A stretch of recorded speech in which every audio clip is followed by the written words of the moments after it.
కొద్దిసేపటి క్రితం TRS party alias BRS party నుంచి సస్పెండ్ అయినటువంటి సోదరి శ్రీమతి కల్వకుంట్ల కవిత గారు మాట్లాడుతూ దుబ్బాక ఉప ఎన్నిక సందర్భంగా హరీష్ రావు గారిని అక్కడ ఇన్ఛార్జిగా పెడితే రఘునందన్ రావు గెలుస్తాడని మా కార్యకర్తలందరూ హరీష్ రావుని ఇక్కడ పెట్టకండి అని బాధపడ్డారు. అయినా మేము హరీష్ రావుని అక్కడ పెట్టడం వల్లనే పరోక్షంగా ఏం చెప్తుంది రఘునందన్ రావు గెలిచిండు అనేటువంటి అర్థం వచ్చేలా మాట్లాడతాను. కవిత గారు మీరు ఇప్పుడు మాట్లాడుతున్నారేమో నాకు తెలియదు, కానీ నేను అప్పుడే చెప్పిన దుబ్బాకకి మీ అన్నతో పాటు సిద్దిపేట జిల్లాకి ఇన్ఛార్జి మంత్రిగా ఉన్నటువంటి హరీష్ రావు అనేట ఆయన చేసిన అన్యాయం అంతా ఇంత కాదని నేను 100 సార్లు చెప్పిన.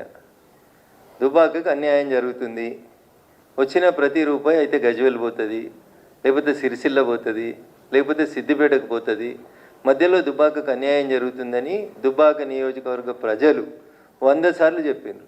మీరు ఇవాళ అదే మాట కొత్తగా చెప్తూ దానివల్లనే ఏదో జరిగింది అన్నట్టు చెప్తా ఉన్నారు. అది నిజం. ఆ రోజు నేను మాట్లాడితే టీఆర్ఎస్ మీద ఏదో రఘునందన్ రావు కోపంతో మాట్లాడిందని అనుకున్నారు. But it is a fact. Dubbaka నియోజకవర్గానికి అన్యాయం జరిగింది అంటే టీఆర్ఎస్ పార్టీ నాయకులు గౌరవనీయులు అప్పటి మా జిల్లా మంత్రి హరీష్ రావు గారి వల్ల జరిగిందని నేను ఎన్నికల సందర్భంగా చెప్పిన, ఎన్నికల తర్వాత చెప్పిన. దుబ్బాక ప్రజలు ఇప్పటికైనా దయచేసి దాన్ని అర్థం చేసుకోవాలని చెప్పి కోరుకుంటా ఉన్నాను. ఇది 100% నిజం. దుబ్బాక ప్రజలు మార్పు కోరుకున్నారు. మీ కుటుంబ పాలన వద్దనుకున్నారు, మీ అవినీతి పాలన వద్దనుకున్నారు, దుబ్బాక నియోజకవర్గం మీద హరీష్ రావు గారి పెత్తనం వద్దనుకున్నారు. అందుకనే దుబ్బాక ప్రజలు స్వచ్ఛంగా మనస్ఫూర్తిగా ఓటేస్తే రఘునందన్ రావు గెలిచిండు తప్ప ఎవరి దయా దాక్షిణ్యాలతో రఘునందన్ రావు ఆ ఉప ఎన్నికలలో గెలవలేదు. 100% దుబ్బాక నియోజకవర్గ ప్రజలు మార్పు కోరుకున్నారు. హరీష్ రావు గారు దుబ్బాకకు చేస్తున్నటువంటి అన్యాయానికి వ్యతిరేకంగా రఘునందన్ రావు కొట్లాడగలుగుతాడు అని విశ్వసించారు కాబట్టే నాకు ఓటేసిరు తప్ప ఇంకొకటి కాదు. ఇక మీ కుటుంబ పంచాయతీలో మా పేర్లందరి పేర్లు కూడా మీరు మాట్లాడుకుంటూ పోయినారు. ఎస్, 100% మీరు ప్రస్తావించినటువంటి పేర్లలో దాదాపు అన్ని పేర్లు కూడా మీకు అందరికీ తెలుసు, మీ నాన్నగారికి కూడా తెలుసు. ఎవరెవరికి మీరు ఎట్లెట్లా అన్యాయం చేసిరు అనేటువంటి విషయంలో ఇవాళ మీరు కొత్తగా మాట్లాడితే మేమేం చేస్తాం, మీ సానుభూతి మాకు ఎందుకు, కానీ 100% అవన్నీ వాస్తవాలు. 2009లో ఏదో మీ అన్నకు వ్యతిరేకంగా 60 లక్షలు పంపిరని ఏదో మాట్లాడినారు కదా మీరు. ఇవన్నీ పాత చరిత్రనే. కొత్త చరిత్ర నాకు ఎమ్మెల్సీ ఎన్నికలలో 2009లో మహాకూటమి అభ్యర్థిగా ఇస్తే అప్పటి జిల్లా పార్టీ అధ్యక్షునిగా నన్ను ఎవరు ఓడగొట్టినో కూడా నేను పార్టీ అధ్యక్షుడైనటువంటి గౌరవనీయులు చంద్రశేఖరరావు గారికి చెప్పిన. కానీ ఆ రోజు కూడా యాక్షన్ తీసుకోలేదు. These are all facts. Nothing is an hidden thing. It is. ఇందులో కొత్తగా ఆమె ఏం చెప్పింది ఏం కూడా లేదు. రేవంత్ రెడ్డి గారు హరీష్ రావు గారు ఒకటే ఫ్లైట్లో వచ్చిర్రని, వాళ్ళిద్దరూ కుమ్ముక్క అయినరని, మెదక్ పార్లమెంట్ ఎన్నికలలో నన్ను ఇబ్బంది పెట్టాలని చూస్తున్నారని, కాంగ్రెస్ టీఆర్ఎస్ 2 కొల్లుడై నేను గెలవకుండా చూడాలని ప్రయత్నం చేస్తున్నారని నేను మీడియా ముందుకు వచ్చి చెప్పినటువంటి తారీఖు 22 మార్చ్ 2024 రోజే వచ్చి చెప్పిన. నేను మార్చి 2024 నాడు ఆస్ట్రేలియా నుంచి కనెక్టింగ్ ఎయిర్ ఇండియా ఫ్లైట్ నెంబర్తో సహా చెప్పిన. నేను బిజినెస్ క్లాస్లో వస్తూ ఢిల్లీ నుంచి వస్తుండగా గౌరవనీయులు ముఖ్యమంత్రి గారు హరీష్ రావు గారు ఇద్దరు అదే ఫ్లైట్లో ట్రావెల్ చేసినారు. నన్ను ఓడగొట్టేందుకు ఇద్దరు ముచ్చట పెట్టుకున్నారనే విషయాన్ని నేను ఇవాళ కొత్తగా చెప్పలేదు. ఎన్నడు చెప్పిన? ఇది 22 మార్చి 2024లో చెప్పిన. నేను అదే విషయాన్ని ఈరోజు మళ్ళీ కవిత గారు కూడా ఎండార్స్ చేసినారు తప్ప ఇందులో కొత్త విషయం ఏముందని నేను అనుకుంటలేను. 2-3 సార్లు వాళ్ళు దుబ్బాక ఎన్నిక రఘునందన్ రావు అనే మాట తీసినారు కాబట్టి నేను ఈ విషయాలు చెప్తా ఉన్నాను తప్ప మాకు ఆ విషయాల గురించి, వాళ్ళ పార్టీ వ్యవహారాల గురించి, వాళ్ళ పంచాయతీల గురించి, వాళ్ళ కుటుంబం గురించి, వాళ్ళ కుటుంబ పంచాయతీల గురించి మేము మాట్లాడదలుచుకోలేదు. మేము ప్రజల కోసం పనిచేస్తాం. భారతీయ జనతా పార్టీ ప్రజల పక్షాన్నే నిలబడుతుంది. పాల వ్యాపారం చేస్తారా, నీళ్ళ వ్యాపారం చేస్తారా, ఒకళ్ళ కాలు బట్టి ఒకళ్ళు లాగుతారా? మరి పాల వ్యాపారం చేస్తుంటే ఇంతకాలం ఏం చేసిరు? అయోధ్య రెడ్డి గారు ట్వీట్ చేస్తే బహుశా అయోధ్య రెడ్డి గారు ఇప్పుడు ఎక్కడనో కమిషనర్గా ఉన్నట్టున్నారు. ఇన్ఫర్మేషన్ కమిషనర్గానో సమాచార హక్కు చట్టం కింద కమిషనర్గానో ఎక్కడ ఉన్నట్టున్నారు. మరి అయోధ్య రెడ్డి గారు మాట్లాడాలి. పాల వ్యాపారం ఏంది, ఎందుకు ట్వీట్ చేసినారు, ఎందుకు తీసేసినారు, ఇట్లాంటివి ఏమైనా ఉంటే వారు మాట్లాడుకుంటే బాగుంటుంది తప్ప మీరు అందరికీ మనిషి కింద బురదేసిపోదామని అనుకుంటున్నట్టున్నారు. చెల్లె, బురదేమొద్దు. మేమంతా ఆల్రెడీ ఇవన్నీ మాట్లాడిన విషయాలే, ఇవన్నీ గతంలో మేము చెప్పిన విషయాలే. ఇందులో కొత్తదనం ఏముంది చెప్పు? కొత్తగా మీరు చెప్పింది ఒకటిగా మోకిలా ప్రాజెక్టు చెప్తే మీరు కొత్తగా మాట్లాడింది ఏం కనబడతలేదు మాకు. నిజంగా నేను కూడా రాష్ట్ర ముఖ్యమంత్రి గారికి చెప్పదలుచుకున్నాను. మోకిలాలో జరుగుతున్నటువంటి ఈ ప్రాజెక్ట్ ఏదైతే ఇందాక కవిత గారు పేరు చెప్పారో ఆ ప్రాజెక్ట్ మీద కంపల్సరీ విచారణ జరిపించాలి. దాంట్లో ఉన్న లాక్యునాస్ ఏంది అనేది చూడాలి.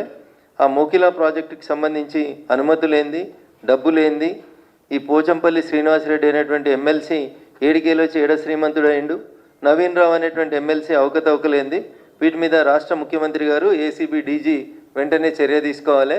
ఇట్లా అడ్డగోలుగా సంపాదించుకొని పైసలతోటి ఇష్టం ఉన్నట్టు చేసుకుంటూ పోతున్నటువంటి ఈ సామ్రాజ్యాన్ని విస్తరించుకునేటువంటి కార్యక్రమాన్ని బంద్ చేసేయాలి. టీఆర్ఎస్లో ఎమ్మెల్సీల పేరిట పోచంపల్లి శ్రీనివాసరెడ్డి గారైనా నవీన్ రావు గారైనా వీళ్ళు చేసినటువంటి పాప పనులన్నింటిని కూడా కాంగ్రెస్ ప్రభుత్వం వెంటనే విచారణ జరిపించాలని చెప్పి నేను ఈ సందర్భంగా డిమాండ్ చేస్తా ఉన్నా. వీళ్ళే కాదు పాపం, మా చెల్లె మర్చిపోయింది, ఇంకొక ఆయనే సంతోషరావుకి సడ్డకుడో వియంకుడో చుట్టమో ఒక ఆయన అవుతాడు, డీసీపీ పేరు సందీప్ రావు. ఈయనను పెట్టి నా దుబాక ఉప ఎన్నికల సందర్భంగా ఈజ్ ద సూపర్ మ్యాన్ అన్నట్టు, పోలీసులో సూపర్ కాప్ ఈయన. టెలిఫోన్ ట్యాపింగ్లో కానీ పైసలు పట్టుకోవడంలో కానీ ఇప్పటిదాకా పేరు ఎవరు మాట్లాడలేదు, కానీ వారి పేరు సందీప్ రావు. వారు అప్పుడు టాస్క్ ఫోర్స్ డీసీపీగా ఉన్నారు నార్సింగ్ ఏరియా, నేనుండే ఇంటి ఏరియాకి టాస్క్ ఫోర్స్ డీసీపీగా ఉన్నారు సందీప్ రావు గారు. వీరి నాయకత్వంలో ఒక 3-4 సిఐల్ని పెట్టుకొని మా ఇంటి చుట్టూ వాచ్ పెట్టి మమ్మల్ని నానా యాగి చేసి టార్చర్ పెట్టినటువంటి పెద్దలు కూడా సందీప్ రావు గారు. ఇట్లా మీరు పోలీసులను అడ్డం పెట్టుకొని చేసిన మంచి పనులు చెప్తుందేమో కవిత అని నేను అనుకున్నా. టెలిఫోన్ ట్యాపింగ్లో ఏమేమి జరిగింది, ఎవరెవరి పైసలు ఎట్లా గుంజుకొచ్చినాం, లేకపోతే ఎమ్మెల్సీ వెంకటరామరెడ్డి గారు ఏం చేస్తూ ఉన్నారు, వారికి ఎట్లా జీవోలు మార్చిర్రు, ఏమేమి చేసిరు, ఇవన్నీ ఇంకా చాలా విషయాలు మాట్లాడాల్సింది కవిత. మీరు మాట్లాడేవన్నీ అన్నీ ప్రజలకు తెలిసిన విషయాలే మాట్లాడారు, కొత్త ఏం మాట్లాడలేదు మీరు. ఇంకా ఏదో మళ్ళీ పార్టీలకు పోదామా వెనుక పోదామా అని ఊగిసలాడుతున్నట్టు కనబడుతుంది తప్ప ఇంకా మీరు నిజాలు మాట్లాడితే ఇంకా చాలా మాట్లాడాలి కదా. మేము ఇవన్నీ మాట్లాడినాయి కదా. రేవంత్ రెడ్డి గారు హరీష్ గారు కలిసి ప్రయాణం చేసింది మాట్లాడినాం, అయోధ్య రెడ్డి గారు ట్వీట్ చేసింది, మీరు మాట్లాడింది ఏం లేదు కొత్తగా. ఇందులో కొత్త కనబడుతున్న ఏమైనా ఒక సంతోష్ రెడ్డి ఆయన కడుతున్న శ్రీనివాస్ రెడ్డి ఆయన కడుతున్న విల్లాస్ తప్ప మీరు కొత్తగా ఏం మాట్లాడినట్టు కనబడతలేరు. కాబట్టి కవిత ఇంకా వేరే విషయాలు మాట్లాడితే బాగుంటుండే. ఇంకా టానిక్ మీద ఎఫ్ఐఆర్ చిన్న విషయం అది. క్లబ్బులు పబ్బులు ఇవన్నీ మీ నాన్న క్లబ్బులు పనిచేస్తే మీరు పబ్బులు నడిపినాయి అన్నీ అందరికీ తెలిసినటువంటి విషయాలే కాబట్టి వాటి గురించి పెద్ద చర్చ అవసరం లేదు. కానీ కవిత చెప్పినటువంటి మాటలలో టీఆర్ఎస్ పార్టీ అంతా కూడా అవినీతి పునాదుల మీద విస్తరించబడింది. మా ఎమ్మెల్సీలు ఒక్కొక్కరు 1000 కోట్లకు ఎదిగినరు, 750 కోట్లతోటి వెంచర్ చేస్తున్నాడు ఒక ఎమ్మెల్సీ అంటే అర్థం చేసుకోవాలి మనం ఎంత ఎదిగినారు. నవీన్ రావు గారి అక్రమాలకైతే ఇక అడ్డు అదుపు లేదు. ఆయన చేసినటువంటి అడగోల ఆక్రమణలకి, కూకట్పల్లి పరిసర ప్రాంతాల్లో ఆయన చేసినటువంటి జీవోలకి, వీళ్ళు మార్చిన జీవోలకి, ఇంకా చాలా జీవోలు ఉన్నాయి. చెల్లె మాట్లాడాల్సిన జీవోలు ఏంటంటే కన్జర్వేషన్ జోన్లను ఎట్లా మార్చి ఇచ్చిర్రు మున్సిపల్ శాఖ మంత్రి గారు, అవి మాట్లాడాలి చెల్లె. ఇంకా చాలా విషయాలు మాట్లాడాలి. వాళ్ళ ఎమ్మెల్సీల అవినీతి గురించి మాట్లాడాలి. ఒకటే రోజు కాబట్టి కొంచెమే మాట్లాడిందని అనుకుంటా ఉన్నాను నేను. మళ్ళీ ఎపిసోడ్లో ఇంకా బాగా మాట్లాడాలని కోరుకుందాం. ఖచ్చితంగా టీఆర్ఎస్ పార్టీ పెద్దలు చేసిన అవినీతిని ఎంత కవిత బయట పెడితే బాగుంటుందని నేను మనస్ఫూర్తిగా కోరుకుంటా ఉన్నాను. Thank you.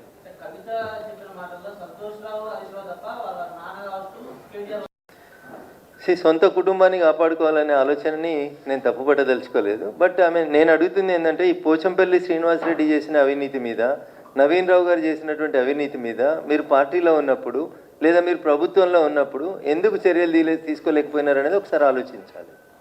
నేను చెప్తాను, ఇంకా పటాన్చెరు ఏరియాలో మీరు చేసినటువంటి కన్వర్షన్ ఆఫ్ ల్యాండ్స్ చెప్తాను, ఐడియా బొల్లారంలో మీరు చేసినటువంటి కన్వర్షన్ ఆఫ్ ల్యాండ్స్ చెప్తాం. ఒక జోన్లోంచి ఇంకొక జోన్లోకి మార్చి ఏ ఎమ్మెల్యేల పేరు మీద ఎవరెవరి పేరు మీద మీరు ఎట్లెట్లా చేసిరో అడగోలు మాటలు ఇవన్నీ బయటకు వస్తాయేమో అనుకున్నాం. మీరు మాట్లాడితే ఏం రాలేదు. ఖచ్చితంగా సమయం చూసుకొని మేము కూడా మీరు మాట్లాడినటువంటి మాటలు కాక ఇంకా మిగతా అన్నీ మేము కూడా మీడియా ద్వారా బయట ప్రపంచానికి చెప్పాలనుకుంటా ఉన్నాం. మేము ఇంకా మీ ద్వారానే ప్రజలు వింటే బాగుంటుంది.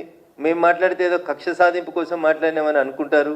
ఆదిపట్లలో ట్రాన్స్ఫర్ చేసిన భూములు, ఆ బొల్లారంలో ట్రాన్స్ఫర్ చేసిన భూములు, పటాన్ చెరువులో సాకి చెరువు పక్కన ట్రాన్స్ఫార్మ్ చేసి కడుతున్నటువంటి భూములు, ఇండస్ట్రియల్ జోన్ని ట్రాన్స్ఫర్ చేసినటువంటి భూములు, ఇకపోతే ఐడిఏ బహలానగర్లో మీరు కన్వర్షన్ చేసిన భూములు, ఇట్లా చాలా భూములకు సంబంధించి చాలా విషయాలు మీరు మాట్లాడతారేమో అనుకున్నాం. ఇంకా చాలామంది టీఆర్ఎస్ ఎమ్మెల్యేలు వాళ్ళు చేసిన మంచి పనులు చెప్తారని ఆశపడ్డాం. తప్పకుండా భవిష్యత్తులో ఇప్పుడు కవిత గారు అందించిన నిజాలని కాంగ్రెస్ పార్టీ ఇన్వెస్టిగేషన్ చేయాలని కోరుకుందాం. ఆ తర్వాత మిగతా విషయాలన్నీ మేము కూడా పబ్లిక్ డొమైన్లోకి తీసుకొస్తాం.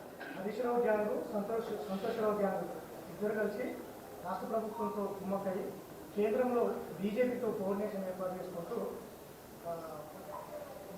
కేసీఆర్ ఒక జలగల్ల పట్టు పీడిస్తున్నాడు అనేది కూడా ప్రధానమంత్రి కావాలనే బదనాం చేస్తున్నారని కూడా భారతీయ జనతా